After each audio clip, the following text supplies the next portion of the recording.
Boutique style piping కోసం నేను ఇక్కడ రెడీ చేసుకున్నాను పీస్ అయితే. అది కూడా క్రాస్ పీస్ కట్ చేసుకుని లోపల థ్రెడ్ పెట్టి కుట్టేశాను. ఇలా ఎక్స్ట్రా పీస్ని ఖచ్చితంగా మనం కట్ చేసుకోవాలి. ఎక్స్ట్రా పీస్ ఉండగా అలాగే పెట్టి కుట్టామంటే అది రౌండ్ సరిగా తిరగదనమాట. ఇక్కడ వచ్చేసి నేను నార్మల్ పాదంతోనే స్టిచ్ చేస్తున్నాను. నాకు బాగా సెట్ అయిపోయింది. సెట్ కాని వాళ్ళు సింగిల్ ఫుట్తో కూడా కుట్టుకోవచ్చు.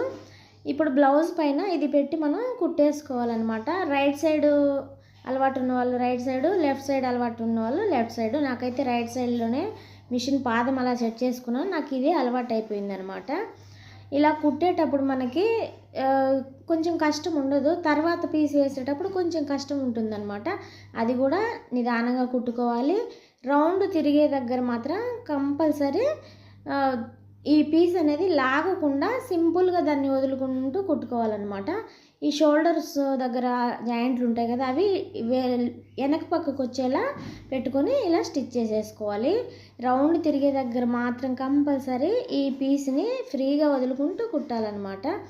ఈ విధంగా మొత్తం అయితే నేను స్టిచ్ చేసేసాను. జాయింట్ చేసిన తర్వాత కార్నర్స్లో ఇలా టక్స్ ఇచ్చుకోవాలి అక్కడక్కడ. లేకపోతే అది మనకి రౌండ్ ఎలా ఉంటే అలా తిరగదనమాట. పైకి లేసుకున్నట్టు నీలుక్కున్నట్టు ఉంటుంది.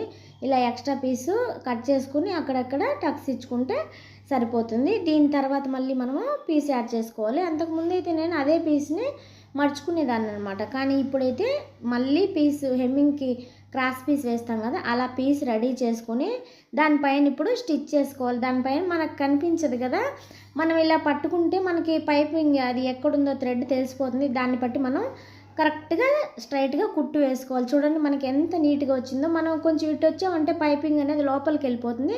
కొంచెం అట్టుపోయామంటే మరీ పైపింగ్ ముందు వేసిన కుట్టు కనిపిస్తుంది. కరెక్ట్గా స్ట్రైట్గా కుట్టు అయితే వేసుకోవాలి. దానికి కొంచెం అలవాటు ఉండాలన్నమాట. ఈ విధంగా మొత్తము స్టిచ్ చేసేసిన తర్వాత ఎలా వచ్చిందో నేను చూపిస్తాను. చూడండి చాలా నీట్గా వచ్చేసింది. ఒకవేళ కొంచెం అటు ఇటు పడినా అక్కడ ఇప్పి మళ్ళీ కుట్టుకుని తర్వాత మడిచి కుట్టుకుంటే సరిపోతుంది. ఎంత బాగా కుట్టువలని ఏదో ఒక చోట పోతుందనమాట. ప్రస్తుతం ఈ బ్లౌజ్ అయితే అసలు పోలేదు నాకు పక్కకి.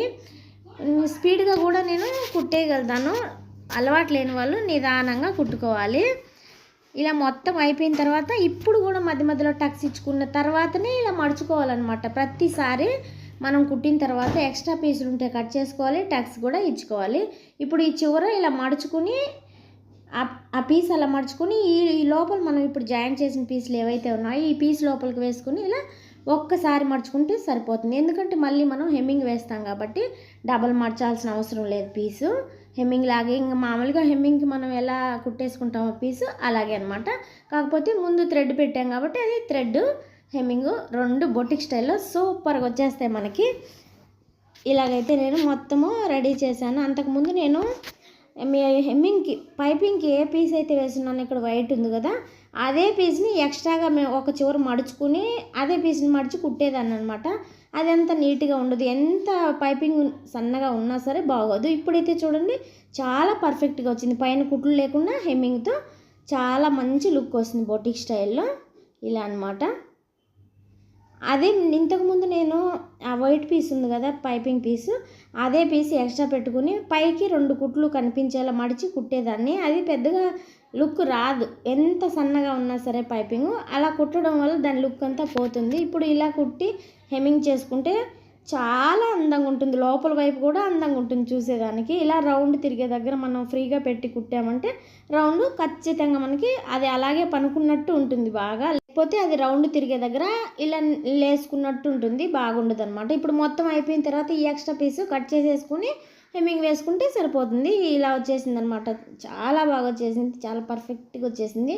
హెమ్మింగ్ వేస్తే మనకి హెమ్మింగ్ కూడా అంతగా ఓడదనమాట. మనం రౌండ్ పర్ఫెక్ట్గా పెట్టాం కాబట్టి హెమ్మింగ్ వేసేటప్పుడు మధ్య మధ్యలో అక్కడక్కడ ఒక 5-6 కుట్లు తర్వాత ముడులు వేసుకుంటూ హెమ్మింగ్ వేసేస్తే అది బ్లౌజ్ పోయేంత వరకు హెమ్మింగ్ కూడా ఓడదనమాట. ఇక్కడ హ్యాండ్స్కి వచ్చి నేను ఇలా కుట్టి తిప్పేసాను అనమాట. పీస్ మళ్ళీ ఎక్స్ట్రా వేయకుండా. ఇక్కడ పైన కొంచెం పల్చగా ఉంది కాబట్టి వైట్ కనిపిస్తుంది కదా పైన. లోపల లైనింగ్ వైపు అయితే కనిపిది కానీ పైన కనిపిస్తుంది. మనకు అలా కూడా కనిపించకూడదు అనుకుంటే నెక్కు వేసినట్టే హ్యాండ్కి కూడా పీస్ కట్టేసుకుంటే బాగుంటుంది. Okay friends.